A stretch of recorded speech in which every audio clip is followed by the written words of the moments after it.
Good morning कलीसिया। आप सभी को जय मसीह की। मेरा विश्वास है कि परमेश्वर का अनुग्रह आप सभी पर है और आप सभी सुरक्षित हैं। हालेलुया। तो क्यों ना हम आज के वचन की ओर बढ़े। मेरा आज का वचन है मरकुस 5 का, जिसका टाइटल है दुष्टात्मा ग्रस्त व्यक्ति को चंगा करना। अगर हम क्यों ना वचन को पढ़े, अगर मरकुस 5 का हम देखें 1 से 20 में, तो एक कहानी है जो यीशु मसीह स्वयं उस कहानी में है। तो क्यों ना हम देखें इस समय कि वो कहानी क्या कहती है। वे झील के पार गिरासेनियों के देश में पहुंचे। जब वह नाव पर से उतरा तो तुरंत एक मनुष्य जिसमें अशुद्ध आत्मा थी कब्रों से निकलकर उसे मिला। वह कब्रों में रहा करता था और कोई उसे साकलों से भी न बांध सकता था, क्योंकि वह बार बार बेड़ियों और साकलों से बांधा गया था।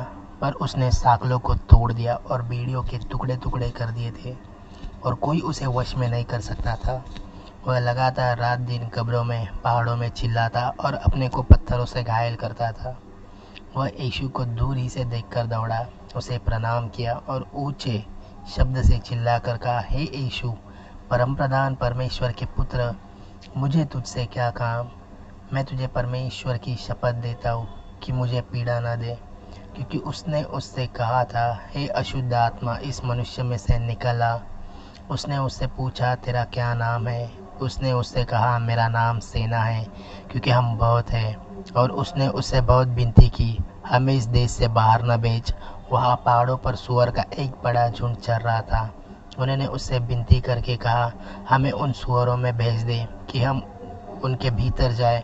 अंत उसने उन्हें आज्ञा दी और अशुद्ध आत्मा निकलकर सुअरों के भीतर बैठ गई। और झुंड, जो कोई 2000 का था, कड़ाड़े पर से झपटकर झील में जा पड़ा और डूब मरा। उनके चरवाहों ने भागकर नगर और गांव में समाचार सुनाया, और जो हुआ था लोग उसे देखने आए। यीशु के पास आकर वे उसको, जिसमें दुष्टात्मा थी, अर्थात जिसमें सेना समाई थी, कपड़े पहने और सचेत बैठे देखकर डर गए। देखने वालों ने उसका, जिसमें दुष्टात्माएं थी, और सुअरों का पूरा हाल उनको कह सुनाया। तब वे उससे विनती करके कहने लगे कि हमारी सीमा से चला जा। जब वह नाव पर चढ़ने लगा तो वह, जिसमें पहले दुष्टात्मा थी, उससे विनती करने लगा, मुझे अपने साथ रहने दे। परंतु उसने उसे आज्ञा न दी और उसने कहा, अपने घर जाकर अपने लोगों को बता कि तुझ पर दया करके प्रभु ने तेरे लिए कैसे बड़े काम किए हैं। वह जाकर दिकापुलिस में इस बात का प्रचार करने लगा कि यीशु ने मेरे लिए कैसे बड़े काम किए, और सब लोग अचंभा करते थे।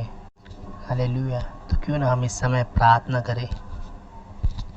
प्रभु जी, इस समय हम आपके पास आते हैं प्रभु जी, और प्रार्थना करते हैं कि जो भी प्रभु जी हम इस समय वचन को सुन रहे, पढ़ रहे, प्रभु उसके द्वारा आप हमसे बातें करेंगे, आप मेरी अगुवाई करेंगे, आपकी पवित्र आत्मा मेरे भीतर से बात करेगी और आपके शब्द लोगों पर आएंगे। प्रभु आपका वचन लोगों के जीवन में, लोगों के हृदय में कार्य करेगा। प्रभु आपका बीज लोगों के जीवन में कार्य करेगा और वे फलवान बनेंगे। प्रभु प्रार्थना करता हूँ प्रभु यीशु मसीह, क्या आपका अनुग्रह हर एक व्यक्ति पर है जो इस समय इस वचन को सुन रहा है। प्रभु धन्यवाद करते हैं प्रभु यीशु मसीह, और मैं प्रार्थना करता हूँ और मैं विश्वास करता हूँ कि आज आप हमसे बातें करेंगे, हमारे लोगों से बातें करेंगे। परमेश्वर धन्यवाद देता हूँ प्रभु जी, आपके नाम से प्रार्थना करते हैं। आमीन आमीन आमीन। अगर हम इन वचनों को देखें तो बाइबल ऐसा बताती है कि एक दिन यीशु और उसके कुछ चेले एक देश में जाते हैं जिसका नाम गिरासेनियों होता है। और जैसे ही यीशु उस नगर में अपने कदम रखता है, वैसे उसे एक व्यक्ति जो दुष्टात्मा से पीड़ित रहता है, जिसमें अशुद्ध आत्मा थी, जो कब्र से निकला था, यीशु को आकर मिलता है। जैसे यीशु मसीह उस नगर में पहुंचता है यहाँ पर, तो वैसे ही उसकी मुलाकात एक व्यक्ति से होती है जो दुष्टात्मा पीड़ित रहता है। तो क्यों ना हम देखें इस समय के बाइबल इस व्यक्ति के बारे में क्या बताती है। सबसे पहली बात, वो कब्रों में रहा करता था, यानी उसे कब्रों में रहना पसंद था। उसे मनुष्य के बीच में रहना अच्छा नहीं लगता था। वो कब्रों में रहा करता था। उसे बेड़ियाँ और साकलों से बांधा करते थे, फिर भी वह साकलों को तोड़ता और बेड़ियों के टुकड़े टुकड़े करता था। यानी वो इतना बलवान था, इतना शक्तिशाली था कि लोग उसे बेड़ियों से बांधते थे, साकलों से बांधते थे, फिर भी वह साकलों को तोड़ता था और बेड़ियों के टुकड़े टुकड़े करता था। यानी इतना पावरफुल था वो, उसे कोई वश में नहीं कर सकता था। वह दिन रात कब्रों में और पहाड़ों में चिल्लाता रहता था। वह दिन रात चिल्लाते हुए कब्रों में और पहाड़ों में घूमता रहता था। वो अपने आप को घायल करता था, यानी जो दुष्ट आत्मा उसके भीतर थी वो खुद उसका नुकसान कर रही थी, वो खुद उसको उस व्यक्ति को सता रही थी। उसने हालत इस तरह से ख़राब कर दी होती, वो इस तरह से उस पर हावी हो गया था। अगर मैं उन वचनों को पढ़े तो पता चलता है कि किस तरह से उस दुष्ट आत्मा ने इस व्यक्ति को अपने वश में कर रखा था और वो किस तरह से इसे सता रही थी। वो काफ़ी बलवान थी क्योंकि वो बेड़ियों और साँकलों को तोड़ देती थी, उसे कोई वश में नहीं कर सकता था। और ऐसे दुष्टात्मा पीड़ित व्यक्ति की मुलाकात यहाँ पर यीशु से होती है, और जैसे ही वह व्यक्ति यीशु को देखता है तो उसकी ओर दौड़ा चला आता है और यीशु मसीह को प्रणाम करता है। और जैसे ही वो यीशु के पास आता है, यीशु का प्रणाम करता है, वैसे ही यीशु उसे देखता है और यीशु उससे कहता है कि हे अशुद्ध आत्मा, इस मनुष्य में से निकाला। यीशु मसीह जान जाता है कि वो अशुद्ध आत्मा से पीड़ित है, और जैसे ही वो व्यक्ति यीशु से वैसा कहता है तो वो व्यक्ति यीशु से कहता है, ऊंचे शब्द से चिल्ला कर कहता है, हे यीशु परम प्रधान परमेश्वर के पुत्र, मुझे तुझसे क्या काम। अब यहाँ पर एक सवाल है कि वो जो दुष्टात्मा पीड़ित व्यक्ति है, जो दुष्टात्मा उसके भीतर है, वो दुष्टात्मा कैसे जानती है कि यीशु मसीह है, या वो दुष्टात्मा जानती है कि यीशु मसीह है? तो क्यों ना हम कुछ वचनों को देखें यहाँ पर। अगर हम याकूब 2:19 देखें तो यहाँ पर वचन कहता है, तुझे विश्वास है कि एक ही परमेश्वर है, तू अच्छा करता है। दुष्टात्मा भी विश्वास रखते और थरथराते हैं। यहाँ पर वचन साफ साफ कहता है कि तुझे विश्वास है कि एक ही परमेश्वर है। यहाँ पर वचन कहता है एक ही परमेश्वर है, उसे छोड़ और कोई परमेश्वर नहीं है। यदि तू यह विश्वास करता है तो तू अच्छा करता है, क्योंकि दुष्टात्मा भी विश्वास रखते और थरथराते हैं। वो भी विश्वास करते हैं कि एक ही परमेश्वर है और वे उससे डरते हैं। हालेलुया। यहाँ पर वचन साफ साफ कहता है कि दुष्टात्मा भी विश्वास रखते हैं कि एक ही परमेश्वर है और वो थरथराते हैं, वो डरते हैं परमेश्वर के नाम से, वो डरते हैं परमेश्वर से। क्यों ना हम एक और कहानी देखें। अगर हम एक और कहानी देखें तो जो लूका 4:31 में है, उस कहानी में यीशु गलील के कफरनहूम नगर में जाता है और उन्हें उपदेश देता रहता है। उसी समय आराधनालय में एक मनुष्य दुष्टात्मा से पीड़ित रहता है। वो अचानक से ऊंचे स्वर से चिल्लाता है। अगर हम लूका 4:34 देखें तो कहता है, हे यीशु नासरी, हमें तुझसे क्या काम? क्या तू हमें नष्ट करने आया है? मैं तुझे जानता हूँ, तू कौन है। तू परमेश्वर का पवित्र जन है। हालेलुया। यहाँ पर भी एक दुष्ट आत्मा है। यहाँ पर भी जो दुष्ट आत्मा है वो यीशु मसीह को जानती है कि ये परमेश्वर का पुत्र है। वो भी विश्वास करती है कि ये परमेश्वर का पवित्र जन है, परमेश्वर ने इसको भेजा है। हालेलुया। क्यों ना हम एक और कहानी को देखें।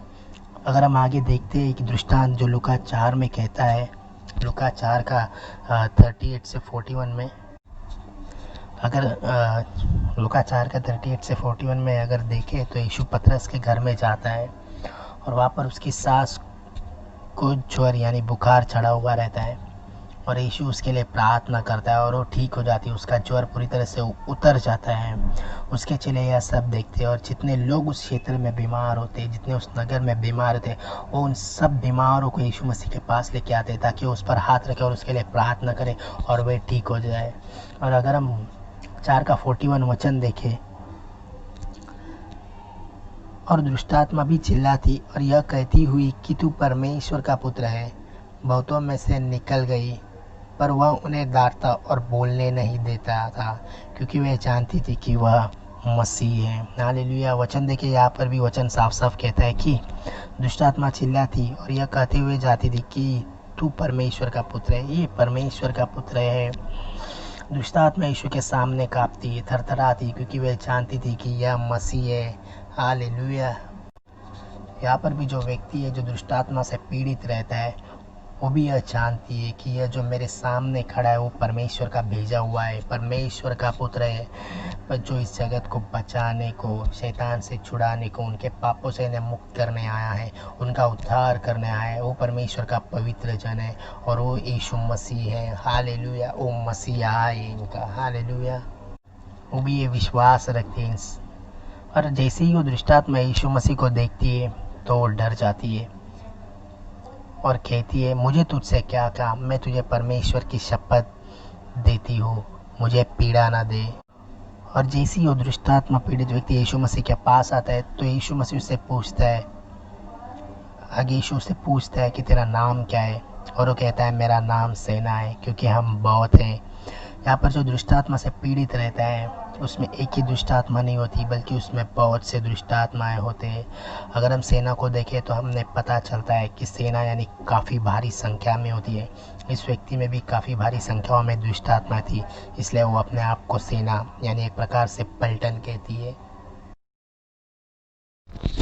और यही सेना यहाँ पर यीशु से विनती करती है कि हमें इस देश से बाहर न भेज। अगर हम लूका का 8:31 देखें तो यहाँ पर वचन कहता है, उन्होंने उससे विनती की हमें अथाह गड्ढे में जाने की आज्ञा न दे। अगर हम इस वचन को देखते हैं तो हमें पता चलता है कि वो दुष्टात्मा जानती है कि यीशु के पास वो अधिकार है कि वो उन्हें अथाह गड्ढे में, यानी एक बहुत गहरा गड्ढा या जिसकी कोई था यानी कोई सीमा नहीं, एक ऐसी जगह जहाँ किसी को कैद किया जा सकता है, वहाँ से वो फिर नहीं लौट कर आ सकता। वो इस प्रकार से यीशु से विनती करती है। वो इतना डर जाती है यीशु मसीह को देखकर। और जो वो सेना है वो जानते थी कि यीशु मसीह के पास वो अधिकार है और वो हमें उस अथाह गड्ढे में बंद करके रख सकता है। परंतु वे इसी से विनती करते हैं कि हमें उस अथाह गड्ढे में मत डाल। परंतु वहाँ पहाड़ों पर सुअरों का एक बड़ा झुंड चल रहा होता है, तो वो यीशु से विनती करते हैं और कहते हैं कि हमें उन सुअरों के बीच में, हमें उन सुअरों के बीच में भेज दे कि हम उनके भीतर जाए। और यीशु उन्हें आज्ञा देता है और अशुद्ध आत्माएं निकलकर सुअरों में घुस जाती है और झुंड जो कोई 2000 सुअरों का रहता है वो पहाड़ के ऊपर जो चल रहा होता है वो पहाड़ से ऊपर झील में जा गिरता है और वे सब डूबकर मर जाते हैं। और जैसे ही यह सब होता है तो उस सुअरों के चरवाहे भागकर नगर और गांव में यह सारा समाचार सुनाते हैं। वे सारे लोग जो हुआ था उसे देखने आते हैं। जैसे सारे लोग उस स्थान पर पहुंच जाते हैं तभी वहाँ पर यीशु मसीह को देखते हैं, साथ ही साथ उस व्यक्ति को भी देखते हैं जो दुष्ट आत्मा से पीड़ित था, अर्थात जिसमें सेना समाई थी। परंतु जब वे लोग वहाँ पर पहुंचकर उस व्यक्ति को देखते हैं जो दुष्ट आत्मा से पीड़ित था तो वे उसे एक अलग रूप में देखते हैं। जो व्यक्ति पहले जैसे उसकी हरकतें थी वे सब नहीं दिखाई देती थी। वे व्यक्ति एकदम शांत था, यीशु के चरणों में बैठा हुआ था और उसके बदन पर, उसके शरीर पर एक नया वस्त्र था।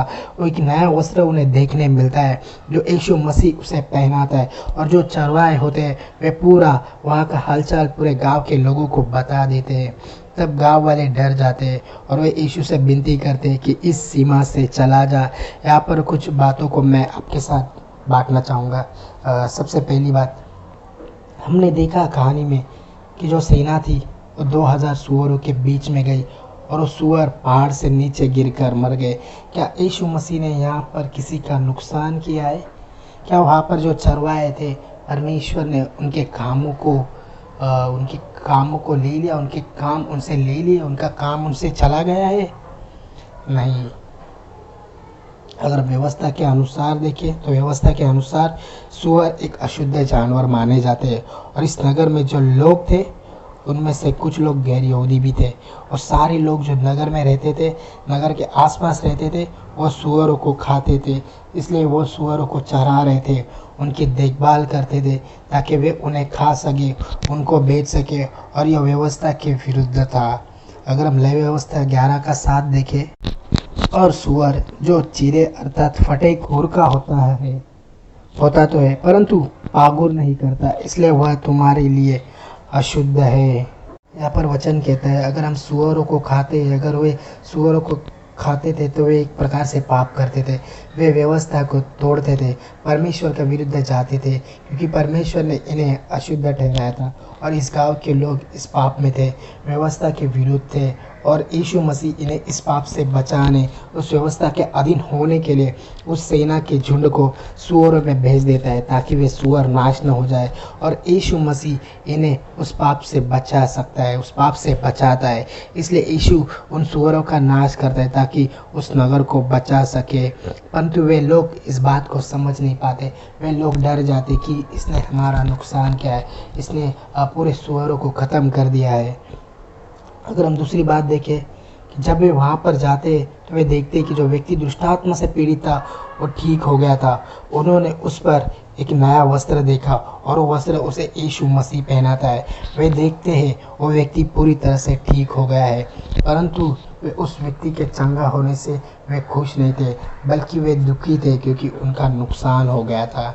वे नहीं जान पाए कि जिस व्यक्ति को यीशु ने चंगा किया है और भी चंगा किया है, वो हमारे लिए और भी चिन्ह चमत्कार कर सकता है, उनको उनके पापों से छुटकारा दे सकता है, उनके गलत कामों से उनको छुटकारा दिला सकता है।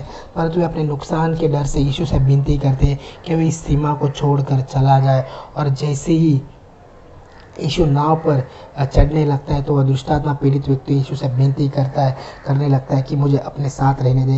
और यहाँ पर जैसे ही जो लोग, गांव के लोग रहते, नगर के लोग रहते, यीशु मसीह के पास आते तो यीशु मसीह उनकी मानता है, यीशु मसीह उनकी सुनता है और यीशु मसीह वहाँ से चला जाता है। यीशु मसीह उस नगर को चला जाता है और यीशु मसीह जैसे उस नाव की ओर बढ़ता है, नाव पर चढ़ता है, उसी समय वो दुष्टात्माग्रस्त व्यक्ति वो यीशु के पास आता है और विनती करता है कि मुझे अपने साथ रहने दे। परंतु यीशु उसे आज्ञा देता है कि अपने घर जाकर अपने लोगों को बता कि प्रभु ने तेरे लिए कैसे बड़े बड़े काम किए हैं। हालेलुया। और वो व्यक्ति जाकर दिकापुलिस में इस बात का प्रचार करने लगता है, इस बात का प्रचार करता है कि किस तरह से यीशु ने मुझे छुड़ाया, किस तरह से यीशु ने मेरे लिए बड़े बड़े काम किए हैं। यहाँ पर अगर कि हम चीज़ देखते हैं कि उन लोगों ने भले यीशु मसीह को वहाँ पर सुसमाचार देने से रोका, वहाँ पर परमेश्वर का प्रचार करने से रोका, परंतु यीशु ने अपना कार्य पूरा किया उस व्यक्ति के द्वारा। यहाँ पर हम एक बात को देखते हैं कि किस प्रकार उस व्यक्ति ने यीशु की बात को मानी, उस आज्ञा को मानी और यीशु मसीह का प्रचार करते रहो। उस व्यक्ति ने जो यीशु ने आज्ञा दी थी उस आज्ञा के अनुसार उसने पूरा किया। उस व्यक्ति ने यीशु मसीह का प्रचार किया और परमेश्वर ने उस व्यक्ति का इस्तेमाल किया ताकि वो परमेश्वर का प्रचार कर सके, ताकि वो लोगों को बता सके परमेश्वर के बारे में कि किस तरह से परमेश्वर ने उसको छुटकारा दिया। और पूरे दिकापुलिस में उस बात का प्रचार करते गया, परमेश्वर के बारे में, यीशु मसीह के बारे में वो लोगों को बताता गया कि किस तरह से यीशु मसीह ने उसको छुटकारा दिए। यहाँ पर हम देखते हैं कि किस तरह से प्रभु यीशु मसीह ने उस व्यक्ति को चंगा किया, किस तरह से प्रभु यीशु मसीह ने उस व्यक्ति को उस दुष्टात्मा से छुटकारा दिया। और पता चलता है हमें कि शैतान दुष्ट यीशु के नाम से घबराते, यीशु को प्रणाम करते, दंडवत करते, यीशु मसीह के नाम से वे थर थर काँपती है।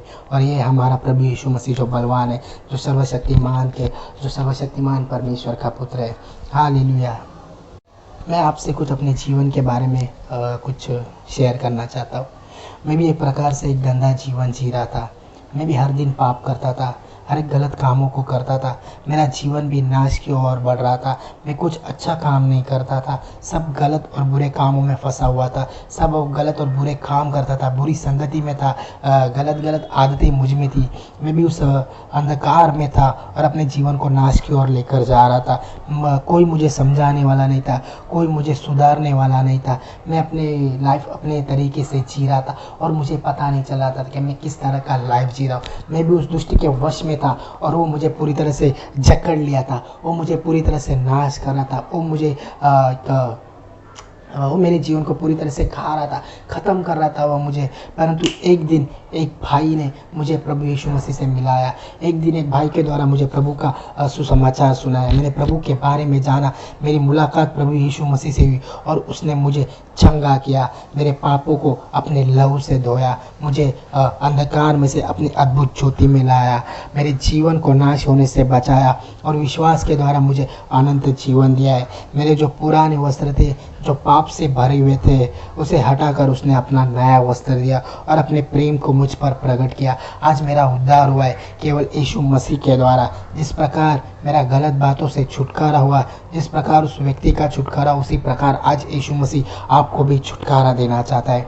हर एक बुराई से, हर एक पापों से, उस दुष्ट के हाथों से, गंदे कामों से आपको छुटकारा देना चाहता है। बस आज आपको यीशु मसीह को पुकारना है, अपने जीवन में उसे ग्रहण करना है, उसके सुसमाचार को ग्रहण करना है, स्वीकार करना है, उससे माफ़ी मांगनी है। मैं मेरा विश्वास है कि यदि आज आप उसको पुकारोगे तो वो आपकी ज़रूर सुनेगा, वो आपके पास ज़रूर आएगा, वो आपका छुटकारा ज़रूर करेगा, क्योंकि वो आपसे प्रेम करता है। अगर हम यूहन्ना 3:16 देखें तो कहता है कि परमेश्वर ने जगत से ऐसा प्रेम किया कि उसने अपना एकलौता पुत्र दे दिया, ताकि जो कोई उस पर विश्वास करे वह नाश ना हो। यहाँ पर वचन कहता है कि प्रभु चाहता है कि आज आप उस पर विश्वास करो। वो नहीं चाहता कि आप नाश हो जाओ, परंतु आप विश्वास करो और उसे पुकारो। वो आपके लिए धीरज धरता है, वो आपकी बाट जोता है, वो आपके लिए सब कुछ करने को तैयार है। बस आज आपको उसको पुकारना है, बस आज आपको उसके पास आना है और उसको ग्रहण करना है, स्वीकार करना है। मैं सचमुच आपसे कहता है कि प्रभु यीशु मसीह आपसे प्रेम करते हैं। मेरे भाइयों, मेरे बहनों, मेरे प्रियो, मैं आपसे कहता हूँ कि प्रभु आपसे प्रेम करता है। वो नहीं चाहता कि आप नाश हो जाओ। वैसे मौका है, समय है कि प्रभु को ग्रहण करो, स्वीकार करो, प्रभु के सामने दंडवत करो। प्रभु आपको क्षमा करेगा, ग्रहण करेगा। आप सच्चाई को देख पाओगे कि प्रभु यीशु मसीह है जो इस जगत की ज्योति है। वो आपके अंधकार, आपके जीवन के अंधकार को खत्म करके आपको अपनी अद्भुत ज्योति में लेकर आएगा। वो आपको छुटकारा दिलाएगा उस दुष्ट के हाथों से, हर एक गंदी बातों से। बस आज आप उसको पुकारिए, यीशु मसीह को पुकारिए, उसके पास आइए। मैं आपको प्रोत्साहित करना चाहता हूँ कि आप उसके पास आइए, उस पर विश्वास कीजिए, क्योंकि शास्त्र कहता है कि मार्ग, सत्य और जीवन यीशु मसीह है। यीशु मसीह को छोड़कर और कोई नहीं है। वही है जो आपका उद्धार करेगा। हालेलुया। और जो लोग इस समय विश्वास करते, जिन लोगों का उद्धार हुआ है, जिन लोगों ने उद्धार पाया है, उन्हें परमेश्वर के राज्य का प्रचार करना है, यीशु मसीह की आज्ञाओं का पालन करना है, जैसे उस दुष्टात्माग्रस्त व्यक्ति ने किया था। अगर हम वचन देखें, एक मत्ती का 28:18 कहता है, यीशु ने उनके पास आकर कहा, स्वर्ग और पृथ्वी का सारा अधिकार मुझे दिया गया है, इसलिए तुम जाओ और जातियों के लोगों को चेला बनाओ और उन्हें पिता, पुत्र और पवित्र आत्मा के नाम से बपतिस्मा दो और उन्हें सब बातें जो मैंने तुम्हें आज्ञा दी है मानना सीखो, और देखो मैं जगत के अंत तक सदा तुम्हारे संग हूँ। हालेलुया। जिन लोगों का उद्धार हुआ है, जिन्होंने विश्वास किया, उनके लिए मैं कहना चाहता हूँ कि आप यीशु मसीह का प्रचार कीजिए, यीशु मसीह के नाम को बताइए लोगों को, किस तरह से प्रभु ने आपका छुटकारा किया है, किस तरह से प्रभु ने आपके जीवन में कार्य किया है। हालेलुया। मैं विश्वास करता हूँ कि आज प्रभु आपका छुटकारा करेगा। आज प्रभु यीशु मसीह आपके जीवन को बदलेगा, अपनी उपस्थिति आपके जीवन में देगा। हालेलुया। तो क्यों ना इस समय हम प्रार्थना करें। प्रभु यीशु मसीह, मैं इस समय प्रार्थना करता हूँ हर एक व्यक्ति के लिए जो इस समय इस वचन को सुन रहे। प्रभु प्रार्थना करते हैं प्रभु यीशु मसीह कि आप इन लोगों को छुटकारा देंगे उस दुष्ट के हाथों से। प्रभु आप इनके जीवन को बदलेंगे, आपका वचन इनके जीवन में कार्य करेगा। ये प्रभु यीशु मसीह पर विश्वास करेंगे, प्रभु को ग्रहण करेंगे, स्वीकार करेंगे, प्रभु के सामने झुकेंगे, प्रभु को दंडवत करेंगे, प्रणाम करेंगे और प्रभु ने स्मरण करेगा, प्रभु इन्हें स्वीकार करेगा और प्रभु अपना अनुग्रह इन पर देगा। प्रभु जो दया का सागर है, जो करुणा निदान है, जो भला प्रभु है, वो इन्हें क्षमा करेगा और इनसे अपना मेल मिलाप कराएगा। हालेलुया। प्रार्थना करता हूँ प्रभु यीशु मसीह और इन सारे लोगों को आपके हाथ में सौंपता हूँ। जैसे आपने उस व्यक्ति को बचाया था, उसी प्रकार से आप हमारे सारे भाई बहन जो इस समय वचन को सुन रहे हैं उनको बचाइए प्रभु यीशु मसीह। धन्यवाद देते प्रभु, आपके हाथ में इन सारे लोगों को सौंपते और प्रार्थना करते कि आपका वचन इनको छुटकारा दिलाएगा प्रभु यीशु मसीह, और प्रभु का अनुग्रह इनके जीवन में होगा, प्रभु की ज्योति इनके जीवन में चमकेगी और प्रभु इन्हें अंधकार से छुटकारा दिलाएगा। धन्यवाद देते प्रभु यीशु मसीह, हम आपके नाम से प्रार्थना करते हैं प्रभु। आमीन आमीन। थैंक यू कलीसिया। जय मसीह की आप सभी को।